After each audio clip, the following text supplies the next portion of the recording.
এবং সবচেয়ে মজার বিষয় হলো আমরা এজ এ ক্যান্সারিয়াস মার্কারগুলোকে আইডেন্টিফাই করার জন্য যে সমস্ত পরীক্ষাগুলো দেই, ক্যান্সারিয়াস মার্কার সংক্রান্ত বিষয় যা যা ছিল প্রত্যেকটা রিপোর্ট, যেমন CN15.3 যে রিপোর্টটা, এটার রেঞ্জ আছে মাত্র 19, যেটা নর্মাল থাকার কথা 32। CA19.9 এটার রেঞ্জ হলো নর্মালি হলো 37, ওনার বর্তমানে আছে শুধু 32। CA125 যে রিপোর্টটা, সেটা নর্মাল থাকে 35, এখন বর্তমানে ওনার আছে মাত্র 19। CEA যেটা সিরাম থেকে আমরা করে থাকি, সেটা নর্মাল রেঞ্জ হলো 5.0, ওনার আছে মাত্র 3.0। এজ এ রিপোর্ট অনুযায়ী ব্লাড সংক্রান্ত বিষয় এবং ওনার ক্যান্সারের কোনো জাম ওনার শরীরে বর্তমানে নাই। আসসালামু আলাইকুম ওয়া রাহমাতুল্লাহি ওয়া বারাকাতুহু। আমি ডক্টর মোহাম্মদ আসলাম, বর্তমানে ক্যান্সার চিকিৎসক অধ্যক্ষ ডক্টর SM সারোয়ার স্যারের চেম্বার গণস্বাস্থ্য হোমিওতে ক্যান্সার চিকিৎসক হিসেবে নিয়োজিত আছি। আমি সরাসরি রোগীর কাছে চলে যাচ্ছি। আসসালামু আলাইকুম। ওয়ালাইকুম আসসালাম। কেমন আছেন আপনি? আলহামদুলিল্লাহ, আল্লাহ ভালো রাখছে। ভালো লাগছে আপনার। নাম কি আপনার? আমার নাম এলাচি এলাচি বেগম। আপনার স্বামীর নাম কি? মোহাম্মদ সুলতান হাওলাদার। মোহাম্মদ সুলতান হাওলাদার। আপনার বাবার নাম? মুমিনুদ্দিন হাওলাদার। মুমিনুদ্দিন হাওলাদার। মায়ের নাম? আনোয়ারা বেগম। আনোয়ারা বেগম। আপনার গ্রামের বাড়ি, গ্রামের নাম কি? দানিশাপা। দানিশ চাপা হলো গ্রামের নাম। ইউনিয়ন কোনটা পড়ছে? হাপা বন্ধ। সাপাবন্দ। আচ্ছা, আপনাদের থানা কোনটা? মঠবাড়িয়া। মঠবাড়িয়া থানা। জেলা? পিরিজপুর। পিরোজপুর, মানে বরিশাল বিভাগের মধ্যে। আপনারা বরিশাল বিভাগের মধ্যে। তো আপনি সর্বপ্রথম কি সমস্যা নিয়ে ডাক্তারের কাছে গেছিলেন বা কি সমস্যা হয়েছিল আপনার? ডাক্তারের কাছে আমার 2-3 বছর আগে সেই গলায় আমার কি জানি খালি বাইতো। আচ্ছা আচ্ছা। তারপর আমার এই ছেলের কাছে বলতাম, ঘর সবার কাছে বলতাম, জি। এরা কয় গ্যাস্ট্রিক ভাই। আমি গ্যাস্ট্রিক বড়ি খাই। হঠাৎ আমি 6 রোজা রয়েছি, 6 রোজা রয়েছি। পর হঠাৎ আমার একদিন বিকেলে আসরের সময় আমি দেখি কি আমার বুক জ্বললা হিনতে মুসির মতন আগুনের মতন ধাউটো করে জ্বললে, নাক দিয়ে আগুন বেড়েছে। পর আমি MBBS ডাক্তার দ্বারা গেছি আমার মহল্লায়, মানিকনগর। তারপর গেছি, পর প্রথম টেস্ট দেয় না, ওষুধ দেশে খাইছি, কিছু বুঝিনি। পানি খাইতে পারিনি, কিছু খাইতে পারিনি, সবগুলো ডগু খেলতে পারি না পানি। তারপর আবার গেছি পর আবার টেস্ট দিছে। আচ্ছা। টেস্ট দিছে পর আমি মনোরায় করাইছি, এই যে ফকিরপুর করাইছি, আমার গহিনী 2টা মেডিকেল আছে করাইছি, সব রিপোর্টে ভালো আছে। আচ্ছা। আসছে পরে এই যে আমার কোনো পরিবর্তন আসে না আসলে আবার আমার ছেলের হলেই আমি ইবনিসিনায় গেছি। ইবনিসিনায় যাই আবার টেস্ট দেখাইছি, আবার গোড়াইতে টেস্ট করাইছে পর 2 মাস ওষুধ খাইছি, কোনো পরিবর্তন পাইনি।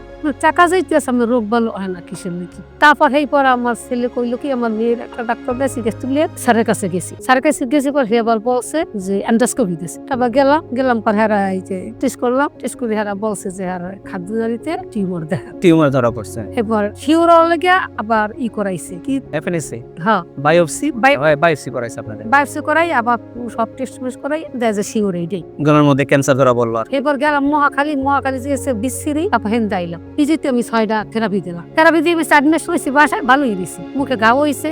আবার দেখি যে খাওয়া দাওয়া করতে পারি না, কিছু না। এসাল আবার গেছি ঢাকা মেডিকেল, তারা বলছে যে আপনি এই 2টা টেস্ট করে দিলেন, আপনি আবার থেরাপি দিন। তখন আমি ছেলের লাগে কান্দুলেছি, বাবা আমি আর থেরাপি দিব না, আমি মরে গেল, আমি ভয় পাই, আমার শরীর আর কুলাইব না। তখন এবার ওই বইয়ে মোবাইলে টিপে তুমি গই আমাদের ঠিকানাটা মোবাইল থেকে পাইলেন? পাইয়া এবার আমি বাসায় গেছি পর 2 বাচ্চা এখানে আসছে, আইসে দেখে জানিয়ে গেছে পর আমার আওয়ার একটু মস ছিল না। আমার ছেলে আর এইটা মা তুমি যাও, মাছের মরচ মাল্লা রাতে। হ্যাঁ, টাকা পয়সা তো ভাঙছি গেছি, মা তুমি যাও। তার পরের দিন নাইয়ে এই যে সব জানি ওষুধ নিয়ে খাইলাম। তাইলে সর্বপ্রথম আপনার যে রিপোর্টটা করলাম, উনি যে ক্যান্সার ধরা পড়ছে সেটা হলো রিপোর্ট অনুযায়ী ওই গত 2025 সালে ওই জুলাই মাসের 21 তারিখে আমরা দেখলাম যে ওনার রিপোর্ট অনুযায়ী ক্যান্সারটা ধরা পড়ে। জুলাই মাসের 21 তারিখ ওনার ওই এন্ডোস্কোপি যে পরীক্ষাটা ছিল, এন্ডোস্কোপি রিপোর্ট অনুযায়ী সিটি গার্ডেড করে সেখানে আমরা দেখতে পাচ্ছি যে ওনার ক্যান্সারটা সেই জায়গাটাতে ধরা পড়ছে। এটা হলো ওনার পূর্বের ক্যান্সার রিপোর্ট, এবং এটা কোন স্টেজে ছিল সেই স্টেজটা কভার করার জন্য এখানে দেওয়া হয়েছে যে 3rd গ্রেডে ছিল, ইসোফেগাল CA 3rd গ্রেডে। এরপরে উনি সর্বপ্রথম আমাদের এখান থেকে আগস্ট মাসের 11 তারিখে উনি আমাদের এখানে ট্রিটমেন্ট নিতে আসেন। আগস্ট মাসের 11 তারিখ, August, September, October, November, December, এটা শেষ করে আজকে উনি জানুয়ারির প্রায় আজকে 31 তারিখ উনি পুনরায় আবার আমাদের এখান থেকে ওষুধ নিয়ে আসতেছেন। তো আমরা আমাদের কথা মতো আমরা যে বলি যে 4 মাস পরে আমরা পুনরায় পরীক্ষাগুলো করব, সেটা সেই কথার উপর ভিত্তি করে আমি 26শে জানুয়ারিতে আমরা ওনাকে পরীক্ষাগুলো দেই, যেটা কিনা উনি 27শে জানুয়ারিতে পরীক্ষাগুলো করছে। 27শে জানুয়ারি পরীক্ষাতে ওনার ব্লাড সংক্রান্ত রিপোর্ট, সেই লিপিড প্রোফাইল সংক্রান্ত রিপোর্ট, এই সিরাম ক্রিয়েটিনিন সংক্রান্ত রিপোর্ট, হেপাটাইটিস B সংক্রান্ত রিপোর্ট, এগুলো সব আলহামদুলিল্লাহ নরমাল।